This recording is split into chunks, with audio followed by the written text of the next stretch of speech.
E aí? Você tá sabendo que a Alice foi pedir pra mudar de quarto? Bom pra ela. Os incomodados que se mudem.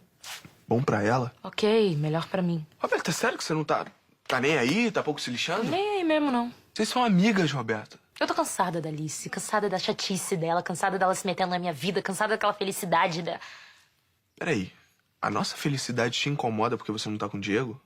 É isso mesmo que eu ouvi? Você sabe a namorada que tem, né, Pedro? Senão você não teria pedido um tempo pra ela. Tá, e ela vem te contar toda feliz o que aconteceu e você agride? Você veio tirar satisfações? Não, eu vim abrir sua cabeça. Que sempre foi muito mais aberta que a sua, inclusive. Ó, Roberta, por que... Chega, Pedro. Cansei, tá? Vocês criticam tudo que eu faço. Tô cheia disso. Vira página, sabia? Não é porque a gente estuda no mesmo colégio e toca na mesma banda que tem que sempre... Tem que se preocupar com os outros, né? Entendi. Tá certo. Cada um é dono do seu nariz, cada um sabe o que faz. Uma pena que você pensa assim, Roberta.